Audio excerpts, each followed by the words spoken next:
Assalamualaikum warahmatullahi wabarakatuh. Selamat sore buat teman-teman semuanya. Kali ini teman-temanku, saya selalu sampaikan berulang-ulang kali, mungkin teman-teman sudah bosan juga ya mendengar hal-hal itu. Saya selalu sampaikan begini teman-teman. Lebih baik berhenti bayar pinjol daripada gali lubang tutup lubang. Karena kita tahu gali lubang tutup lubang itu tidak menyelesaikan masalah gitu loh. Semakin Anda gali, yang ada hutang Anda semakin meluas teman-teman. Hutang yang semulanya hanya satu atau dua aplikasi dan Anda gali terus ya, hutang ini bisa menjadi 10, 15 gitu loh. Yang KO Anda sendiri gitu. Yang lebih parah dari gali lubang tutup lubang adalah merawat hutang. Ini juga gila banget gitu loh. Ada yang merawat hutang demi mengejar limit. Padahal kalau Anda analisa, dari limit 1 juta Anda menuju ke 30 juta, berapa banyak bunga yang Anda bayarkan gitu loh. Ya, itu hanya perputaran duit Anda. Makanya pikirkan teman-teman. Dan pada akhirnya Anda akan berada juga di titik di mana Anda sudah tidak mampu dan Anda sudah tidak sanggup gitu loh. Kali ini saya mau bahas ini teman-teman semuanya. Ada dua hal yang mau saya bahas. Pertama tentang gali lubang tutup lubang. Saya menyampaikan lebih baik berhenti bayar pinjol daripada gali lubang tutup lubang.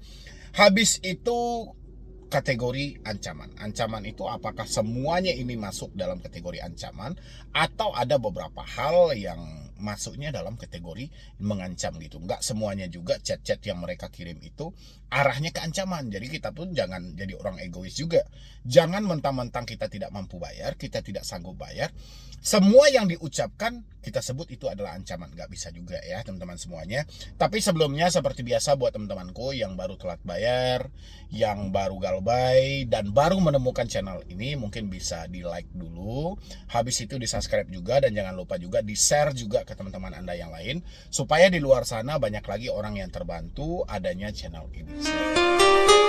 Lebih baik berhenti bayar pinjol. Kelihatannya bunyinya agak serem sih teman-teman semuanya ya. Lebih baik kita berhenti. Ya memang lebih baik kita berhenti gitu.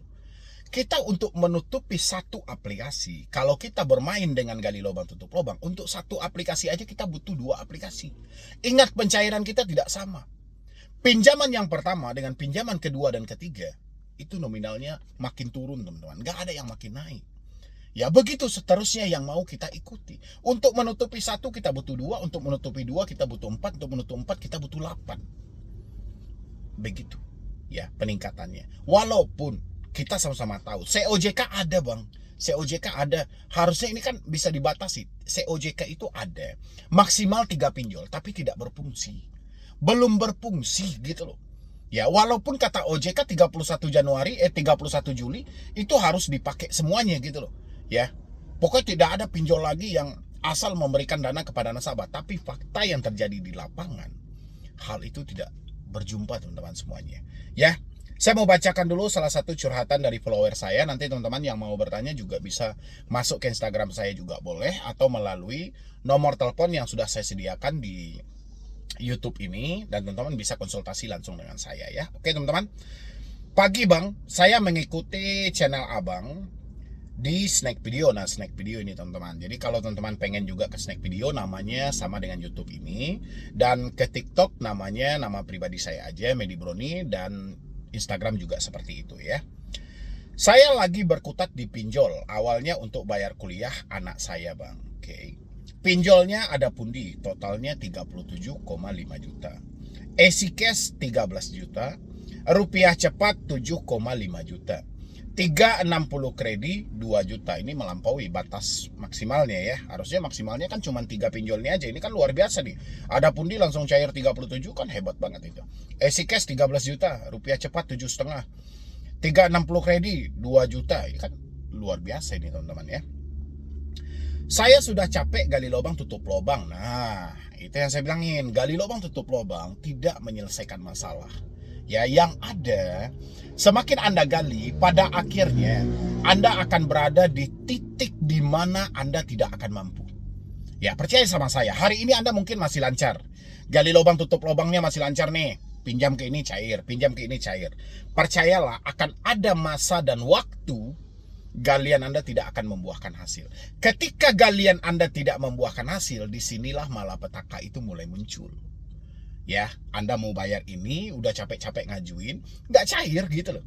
Ya, atau Anda berharap misalnya Anda janjikan, oke deh, saya janjikan saya bayar nanti deh. tanggal 2 misalnya gitu kan. Tanggal 2-nya nggak ada yang cair satupun. Di situ kesadaran mulai muncul. Begitu di list utang-utangnya, di sana semuanya terkejut loh.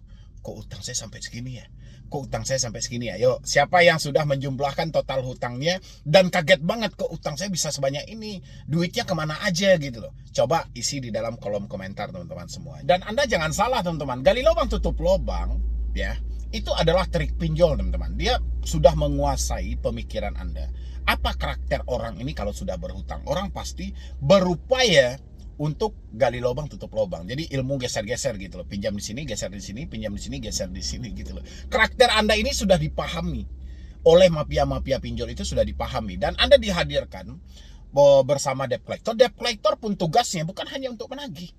Ya, deskol yang via telepon itu tugasnya bukan untuk menagih, mengambil uang aja, tidak gitu loh, tapi lebih ke memberikan tekanan.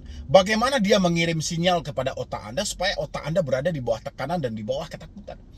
Ketika Anda berada di bawah ketakutan, pinjol akan menjadi kendali penuh untuk hidup Anda. Bahkan Anda bisa disarankan gali lubang tutup lubang, menjual aset yang ada, seakan-akan Anda terhipnotis.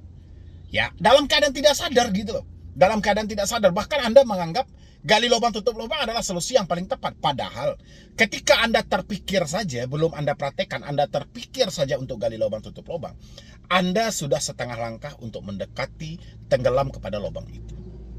Ya, itu harus hati-hati teman-teman semuanya. Habis itu, saya sudah capek gali lubang tutup lubang. Oke. Saya rencana mau galbay seperti yang sering Abang sarankan. Nah, benar. Saya memang menyarankan lebih baik gagal bayar pinjol daripada gali lubang tutup lubang. Saya bertanggung jawab dengan statement itu. Ya.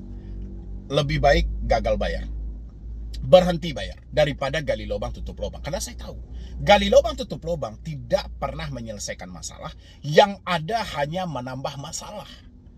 Ya, itu teman-teman harus pahami juga. Lebih baik berhenti bayar daripada Anda mengikuti cara-cara yang tidak benar tadi, gali lubang tutup lubang ya. Habis itu, nggak apa-apa ya Bang kalau saya galbay. Oh, kalau kamu bilangin nggak apa-apa kamu galbay, tanyain lagi ke kondisi hidupmu. Galbay atau tidak, manusianya masing-masing yang tahu. Kamu galbay karena apa? Apakah karena tidak mau bayar atau tidak mampu bayar? Kamu harus temukan hal itu. Kalau memang kamu menyatakan saya tidak mampu bayar Bang, oke. Ya, nggak ada masalah dalam hal itu. Tapi kalau kamu tidak mau bayar, itu beda hal lagi. Kamu pasti mempunyai alasan tersendiri. Apa alasanmu? Ya, ada juga orang yang tidak mau bayar. Saya ogah Bang, bayar Bang, karena ucapan debt collector terlalu kasar misalnya gitu kan. Debt collector terlalu menyampah Bang, ucapannya ada juga. Ya, jangan ditanyakan ke saya, nggak apa-apa ya Bang kalau saya galbay gitu loh ya, tergantung kondisi hidupmu gitu. Kalau kondisi hidupmu baik-baik saja, kamu galbay berarti kurang ajar namanya kalau kayak gitu ya.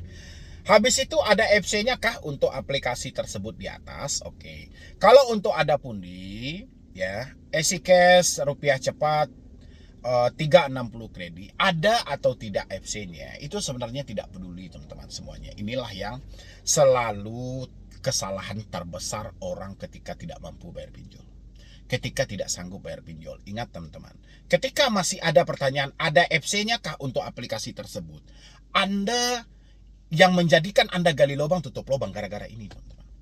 Gara-gara Anda tidak menemukan jawaban itu gitu loh. Ya padahal itu nggak terlalu penting. Pentingnya dari mana? Kalau mereka ada FC-nya pun, kalau atas dasar duit kita nggak ada, tetap nggak ada. Ya.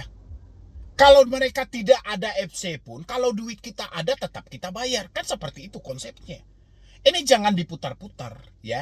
Kalau Anda bertanya, ada FC-nya kah untuk aplikasi tersebut? Berarti ya Anda masih penuh dengan tipu muslihat. Tipu muslihat tadi itu teman-teman, Anda belum mampu jujur, Anda masih manipulasi keadaan hari ini. Keadaan sudah tidak baik-baik saja, Anda sudah tidak mampu, Anda sudah tidak sanggup, tapi ya Anda tidak mampu jujur, sehingga Anda sibuk keluar mencari solusi untuk memastikan atau meyakinkan diri Anda bahwa ini tidak ada FC, berarti galbay tidak ada masalah. Itu salah teman-teman. Ada atau tidaknya FC, kalau ini bersangkutan dengan keadaan hidup, galbay pilihan yang terbaik. Ya, tapi di samping itu kita tetap bekerja, kita tetap berusaha. Bukan hanya, oh saya sudah galbay, saya nggak bekerja lagi. Mati kamu yang ada gitu loh. Tidak ada orang yang memberimu makan ketika kamu miskin. Ingat itu gitu loh ya. Ya, jadi tetap perjuangkan, hidup ini diperjuangkan kok. Kita perjuangkan, kita bekerja, kita berusaha. Soal hasil itu soal nanti. Yang penting tugas kita berusaha. Ingat, yang berusaha aja tidak wajib berhasil, apalagi kamu tidak berusaha sama sekali. Ya, jadi jangan tanyakan soal ada atau tidaknya absennya. Mohon sarannya bang, biar mantap untuk langsung galbay bang. Terima kasih. Ya, saran saya sih seperti itu aja. Kamu fokus di 4 aplikasi ini aja. Kalau memang hari ini duitmu belum ada, kamu jangan gali lubang tutup lubang. Berhenti dulu bayar. Ya, kamu tetap bekerja, kamu tetap berusaha, kumpulkan uangmu. Mana tahu, kan kita nggak tahu nih rezeki manusia itu seperti apa, kan kita nggak tahu. Mana tahu di depan sana Tuhan telah menitipkan rezeki yang sangat luar biasa buatmu. Ya nggak sih? Tiba-tiba kamu mendapatkan bonus dari pekerjaanmu gitu loh, atau orderan dari jualanmu gitu loh, dan melampaui semuanya. Dan kamu berinisiatif untuk membayar, kamu bisa negosiasi. Tapi dengan catatan, kamu harus bekerja dan berusaha, ya teman-temanku. Nah, ini buat yang kedua ya teman-temanku ya. Di sini dia ada bertanya juga seperti yang saya sampaikan tadi. Teman-teman harus membedakan mana yang penagihan normal dan mana yang ancaman. Tidak bisa semuanya kita sebut dengan ancaman, dikit-dikit ancaman, dikit-dikit ancaman. Itu nggak bisa ya teman-teman ya. Walaupun kita saat ini tidak mampu bayar, kita tidak sanggup bayar, tapi bukan berarti semua yang disampaikan debt collector itu adalah nadanya ancaman. Jadi kita harus membedakan tuh mana yang dikategorikan ancaman dan mana yang tidak.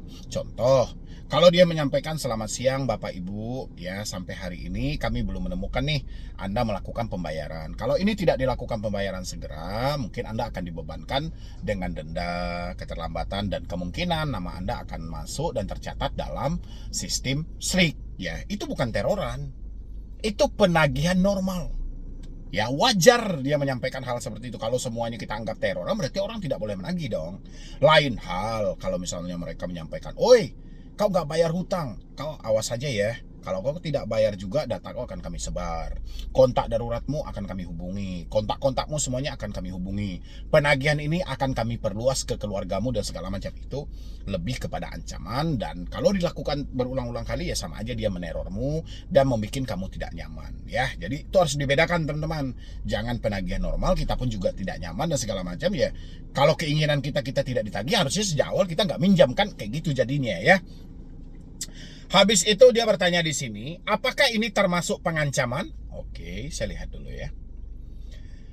Di sini kalau logonya Kredit Pintar ya, di sini nomornya 821, oke 5615, oke. Tuhan masih baik sama Anda karena Anda masih dikasih nafas, sehat dan makan hari ini. Kita nggak akan tahu besok apa yang akan terjadi. Tolong bayarkan hutang Anda. Hutang wajib dibayar, apapun kepercayaan Anda, hutang wajib dibayar. Kan ini hanya mengingatkan gitu loh.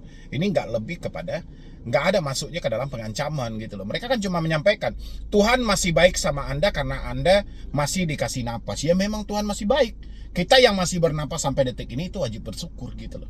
Ya, jadi Tuhan masih berbaik hati, kita masih dibolehkan menggunakan napas dan nyawa yang diberikan oleh Tuhan. Iya kan, benar. Iya kan, benar kan, hal-hal seperti itu kan. Jadi Anda masih dikasih napas, sehat dan makan hari ini ya kan, benar, masih diberikan kesehatan, masih bisa makan minum hari ini ya kan, alhamdulillah namanya gitu ya. Habis itu kita nggak akan tahu besok apa yang akan terjadi, benar. Jangankan yang terjadi besok, yang terjadi 1 jam ke depan aja itu tidak ada manusia yang bisa tahu. Ya, cuman tugas kita lakukan semaksimal mungkin, berbuat baiklah, berdoa, insya Allah gitu. Apapun yang terjadi kita serahkan sama Yang Maha Kuasa, itu adalah takdir kita. Habis itu tolong bayarkan hutang Anda, hutang wajib dibayar. Ya kalau dia minta tolong bayarkan hutang, ya kita bukan tidak mau bayar hutang, tapi duitnya nggak ada. Ya kayak gitu simpelnya, duit saya nggak ada gitu loh, bukan tidak mau bayar hutang. Habis itu hutang wajib dibayar apapun kepercayaan. Nah ini kan semuanya benar ya, hutang wajib dibayar apapun kepercayaannya, tapi hutang haram ditagih bagi mereka yang tidak mampu gitu loh. Dan habis itu ya, hutang ini yang kita bayar itu hutang yang mana ya? Apakah hutang semuanya berbunga kita bayar? Ya kalau kita lari-larinya ini ujung-ujungnya kan nanti kalau dia sudah bahas-bahas Tuhan kan ujung-ujungnya ke akhirat dan segala macam. Kalau memang seperti itu berarti hutang pokoknya yang kita bayar, bunganya enggak, karena kita kepercayaan kita tadi kan. Jangan gara-gara kita bayar bunga riba terus-menerus akhirnya berdampak pada kehidupan kita baik di dunia maupun di akhirat. Kan seperti itu kan konsepnya gitu loh. Jadi kalau Anda bertanya di sini, apakah ini termasuk pengancaman? Nggak ada nada ancam. Memang Anda nggak bisa baca. Kan nggak ada dia mengancam satupun. Dia cuma mengingatkan. Anda masih bernapas sampai hari ini kan memang benar. Masih diberikan kesehatan, masih bisa makan. Nah, kayak gitulah yang harus dibedakan teman-teman ya. Jangan semua ucapan yang disampaikan itu nadanya ancaman. Jangan hanya karena kita tidak mampu bayar hutang, tidak sanggup bayar hutang, apapun diucapkan orang, wah ini ancaman, ini teroran, nggak bisa kayak gitu. Kita harus membedakan. Oke teman-teman semuanya, mungkin dari saya cuma itu aja. Mudah-mudahan teman-teman semuanya bisa terbuka lagi pemikirannya. Pertama, jangan sampai gali lubang tutup lubang. Yang kedua, tolong dinilai dulu. Tidak semua ucapan yang disampaikan debt collector itu nadanya ancaman. Kita bisa perhatikan kalimat per kalimat yang mereka ucapkan. Ya, tadi sudah saya kasihkan juga contohnya, mana yang mengancam dan mana yang menagih secara normal. Kalau kata-kata yang dipakai tadi itu kata-kata yang hal-hal yang wajar aja sih.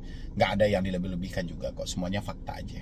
Oke teman-teman semuanya, mungkin dari saya cuma itu aja. Terima kasih banyak Anda selalu support dan dukung channel ini. Dan jangan lupa juga untuk di-subscribe. Sekian dulu dari saya, Medi Bro nih. Wassalam.